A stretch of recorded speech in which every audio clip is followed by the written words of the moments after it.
iman itu ibarat seperti pohon. Pohon itu kalau nggak berbuah bagaimana? Dan buah itu adalah akhlak. Jadi seseorang kalau itu tauhidnya bagus, bersih, nggak ada syubhat, ibadahnya juga bagus, lurus-lurus aja, maka itulah yang membuahkan akhlak yang baik, akhlakul karimah. Pernah ditanyakan kepada Nabi SAW tentang siapa? Inna fulana, ya Rasul, sesungguhnya ini ada perempuan muslimah, ya, taqumul lail, suka sholat qiyamul lail, wa tasumun nahar, juga siang harinya sering berpuasa, wa taf'al, dan banyak melakukan amal-amal soleh yang lain, wa tasaddaq, bahkan dia juga sering bersedekah. Tapi yang jadi masalah apa? Wa tu'zi jiranaha bilisaniha. Tapi si wanita ini suka menyakiti tetangganya dengan lisannya. Ya, apa jawaban Nabi SAW? Ya, la khaira fiha, perempuan itu nggak ada kebaikannya sama sekali. Ya, hiya min ahlin nar, walaupun dia tadi rajin salat malam, suka berpuasa, suka bersedekah dan melakukan amal-amal soleh yang lain, tapi suka menyakiti orang lain, apalagi tetangganya. Tetangga itu sangat penting. Nabi pernah sampaikan, Jibril sering datang kepada aku mengingatkan tetangga. Sampai-sampai aku menduga tetangga itu dapat warisan, padahal tetangga nggak dapat warisan. Ya, saking seringnya Jibril berpesan untuk berbuat baik kepada tetangga, sampai Nabi menduga seperti itu. Ya, ini yang dia sakitin itu tetangganya. Maka Nabi sampaikan hiya min ahlin nar, orang yang kayak begitu, wanita yang seperti itu adalah ahli neraka, penduduk neraka. Terus ditanya lagi Nabi SAW, ya Nabi SAW, terus kalau gitu ada fulanah juga nih, tusallil maktubah, dia tuh sholatnya cuma yang wajib-wajib saja, wa tasaddaqu bi athwar, dia itu kalau sedekah tuh cuman sisa-sisa makanan yang dia punya. Beberapa ulama menyebutkan athwar itu adalah potongan-potongan keju. Ya, maksudnya itu sedekahnya nggak seberapa. Ya, orang yang seperti ini bagaimana? Ya, maka kata Nabi SAW, hiya min ahlil jannah, orang yang kayak gitu termasuk ahli surga. Kenapa? Sahabat-sahabat itu ketika menceritakan tentang perempuan yang amalannya ekonomis kayak begitu, tapi dia la tu'zi ahadan, enggak suka menyakiti orang lain. Jadi itulah yang menyebabkan dia masuk ke dalam surga. Nah, coba kita cek diri kita masing-masing. Ya. Dan yang lebih rinci lagi, apa penyebab sebenarnya? Penyebab sebenarnya nanti orang-orang yang dia zolimi nanti nuntut kepada Allah di yaumil qiyamah. Dan ketika dituntut, dia bisa bayar dengan apa? Harta udah nggak berlaku, rupiah juga nggak berlaku, dolar nggak ada lagi, dinar juga nggak ada. Maka yang berlaku itu apa? Pembayaran dengan amal solih. Maka Nabi pernah menceritakan kepada para sahabatnya, atadruna, apakah kalian tahu manil muflis, siapa itu orang yang bangkrut?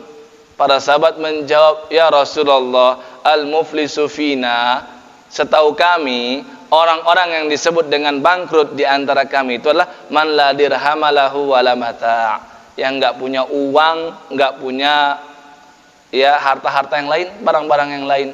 Maka Nabi ceritakan al-muflisu min ummati, yang disebut bangkrut dari kalangan umatku itu siapa?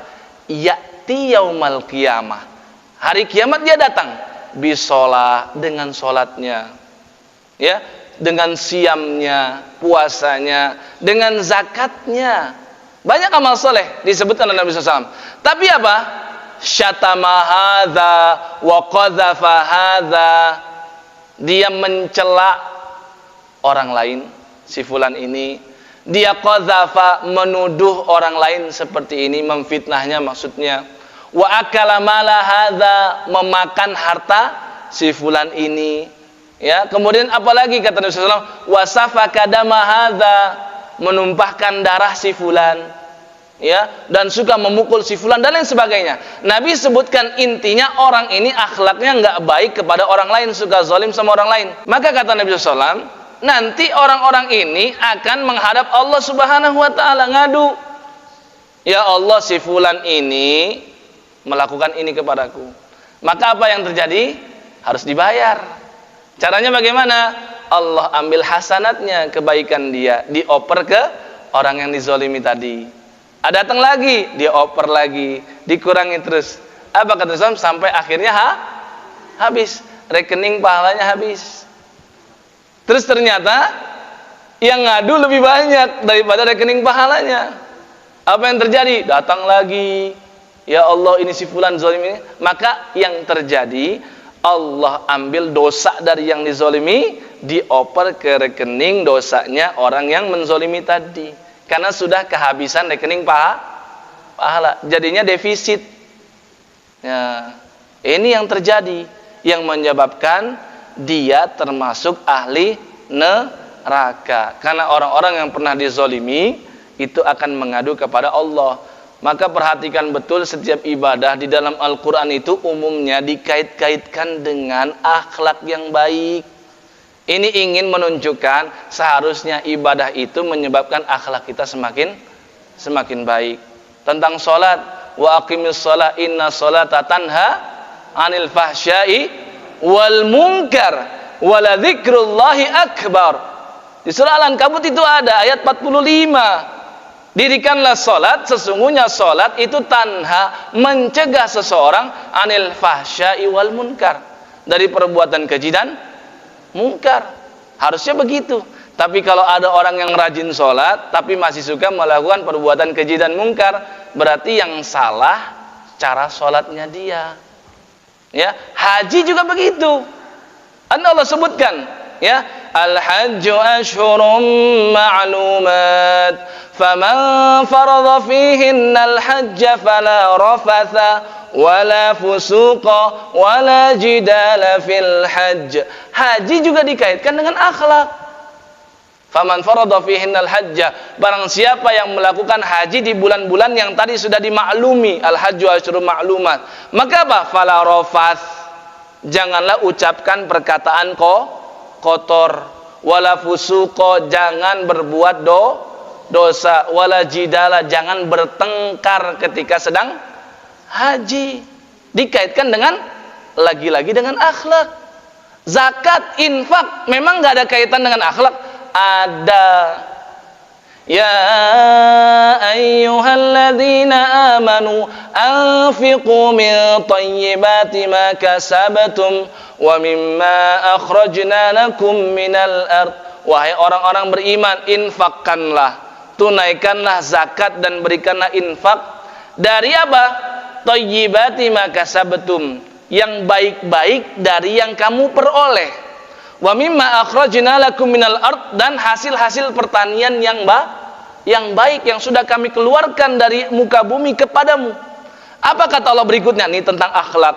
Wala tayammamul khabitha minhu tunfiquna walastum biakhidhihi illa an tughmidu fi. Jangan ketika infak itu pilih-pilih yang jelek-jelek. Wala tayammamul khabitha minhu tunfiquna, terus kamu keluarkan sebagai infak, walastum biakhidhihi illa an tughmidu fi. Sedangkan kalau seandainya yang jelek-jelek itu kamu diberikan, kamu nggak akan mau kecuali dengan cara memicingkan mata. Ya, kita punya hasil pertanian beras, ada yang kualitas baik, ada yang grade-nya rendah. Terus kita pilih yang grade-nya rendah buat infak. Terus datang bansos, kita dikasih sama pemerintah, dapat terus berasnya jelek, apa yang kita lakukan? Ya paling mencela kan? Ini kayak nggak ada beras lagi yang lain aja. Ya, micingin mata gitu. Nggak terima lah. Nah, Allah sampaikan demikian. Antum, ya, Anda berinfak, pilih yang jelek-jelek. Coba sekarang ditukar, Anda yang dapat yang jelek. Kira-kira gimana? Nah itulah, ini tentang akhlak tuh.